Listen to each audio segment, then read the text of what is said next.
تو روس کے متعلق میں آپ کو بتانا چاہتا ہوں کہ یہ خیال دل سے مٹا دیں کہ یہ کمزور ہو گیا اور ٹوٹ گیا. یہ دوبارہ ضرور ابھرے گا. روس کے اندر وہ طاقت کی اکائیاں موجود ہیں جن میں دہائیاں بننے کی صلاحیت موجود ہے. اس وقت آپ کو اکائیاں دکھائی دے رہی ہیں، لیکن پوٹینشلز کی یہی بات ہوا کرتی ہے کہ پوٹینشل اگر صحیح استعمال ہو ایک وقت کے بعد بڑھتا ہے، پھولتا پھلتا ہے اور زیادہ ہو جایا کرتا ہے. روس میں بڑی بھاری طاقت کی اکائیاں موجود ہیں، اور گزشتہ 70 سالہ اقتصادی غلطیوں کے نتیجے میں روس کو جو نقصان پہنچا تھا یہ دائمی نقصان نہیں ہے. روس نے لازماً ایک بڑی طاقت بن کے ابھرنا ہے، خواہ تمام ریاستیں اکٹھی رہ کر ابھریں یا الگ الگ رہ کر بعد ازاں دوبارہ ایک دوسرے کی طرف گریویٹیٹ کریں، ایک دوسرے کی طرف جھکیں اور ایک بڑی وسیع پیمانے کی کانفیڈریشن بنا لیں. لیکن جو بھی ہوگا اس علاقے کی تقدیر میں دیکھ رہا ہوں کہ آئندہ زمانوں میں اس نے ضرور اہم دنیا میں کردار ادا کرنے ہیں. اس لیے روس کی طرف میں جماعت کو توجہ دلاتا ہوں، اس کے لیے بھی دعائیں کریں، کیونکہ اس سے پہلے جب کہ روس کا ہوا ساری دنیا میں پھیلایا جا رہا تھا اور مغربی پروپیگنڈے کے ذریعے اس کو دنیا کی سب سے بڑی انسان دشمن طاقت کے طور پر دکھایا جاتا تھا، اس وقت بھی یہ روس کا ہی فیض تھا کہ غریب ملکوں کو سانس لینے کی آزادی ملی. چھوٹے ہو کر بڑوں کو للکارنے کی طاقت تھی.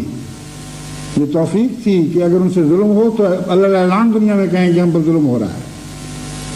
اور روس کی حمایت کا ہوا تھا جو بڑی بڑی طاقتوں کو، امریکہ کو اور یورپ کی طاقتوں کو اپنے مقام پر رکھتا تھا. ان کی مجال نہیں تھی کہ اپنے مقام سے ہٹ کر آگے بڑھ کر کسی پر مزید ظلم کر سکیں. ظلم کے ہاتھ جو چل پڑتے تھے، وہ تیر جو کمانوں سے نکل چکتے تھے، ان کو بھی واپس لے لیا جاتا تھا.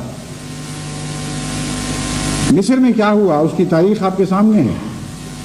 سویز کینال کے جھگڑے کے وقت کیا قصہ ہوا اور بعد میں کیا کاروائیاں ہوئیں، ان کی تفصیل تو بتانے کا وقت نہیں. لیکن بہت سی دنیا کے مسلمان اس وقت یعنی عوام دنیا کے لوگ ایسے ہیں جن کو یاد ہوگا، اور جن کو یاد نہیں وہ ایک دوسرے سے پوچھ لیں. اب مثلا پاکستان میں میں ساری تفصیل تو نہیں بتا سکتا، لیکن جمعے کے بعد باتیں ہوں گی تو پوچھیں ایک دوسرے سے کہ کیا ہوا تھا، تو وہ آپ کو بتا دیں گے کہ ایجپٹ میں کیا کارروائی ہوئی تھی.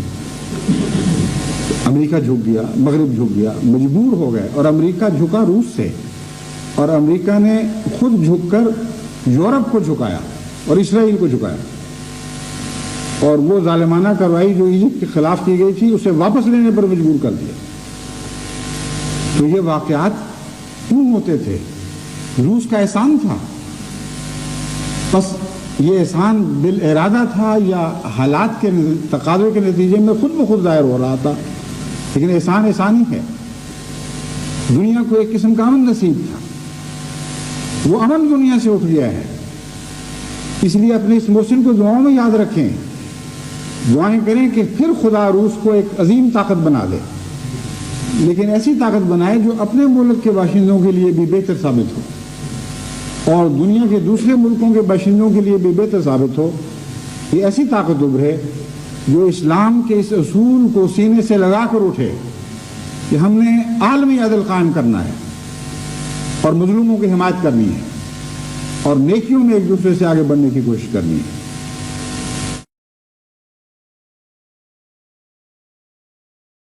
میرا فرض ہے، میں ادا کرنے کی کوشش کرتا ہوں. اگر تم لوگ اس فرض کو نہیں سمجھو گے، ادا نہ کرو گے، تو میرا سختی سے منع نہ کرنا ہرگز اس بات کو ظاہر نہیں کرتا کہ یہ بات میرے دل کو پسند آئی ہے. مجھے جو دکھ پہنچتا ہے اللہ بہتر جانتا ہے. بارہا میں خدا کی خاطر ان لوگوں کی راتوں کو اٹھ کے رویا ہوں. اے میرے خدا، میں نے ہر ممکن کوشش کر لی کہ ہماری نئی نسلیں نماز پر قائم ہو جائیں، مگر شیطان ان کو دوبارہ بہکا دیتا ہے. اس لیے تو میری مدد فرما اور ان کی حفاظت فرما.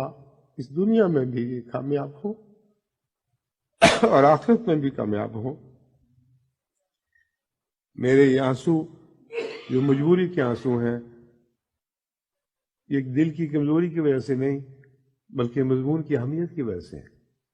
اس بچی کو بھی یاد کرو جو اپنے خامند کی نماز سے عدم توجہ کی وجہ سے روئی تھی، مگر اس کا تو ایک خامند تھا۔ میری تو ساری جماعت ہے جو اپنے عزیزوں بچوں سے زیادہ پیاری ہے، ان سب کا غم اگر میں نہ کروں تو اس بچی کے دل سے بھی میرا دل کم تر ہوگا جو صرف ایک اپنے خامند کے لیے روتی تھی۔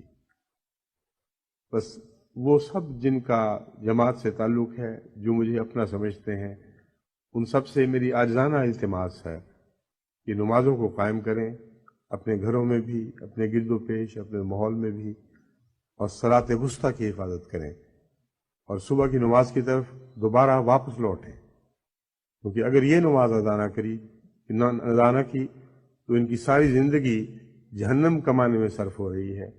حقیقت میں ان کو وہم ہے کہ یہ نیکیوں میں مبتلا ہیں، نیکیوں میں نہیں بدیوں میں مبتلا ہیں، شرک کرنے والے ہیں۔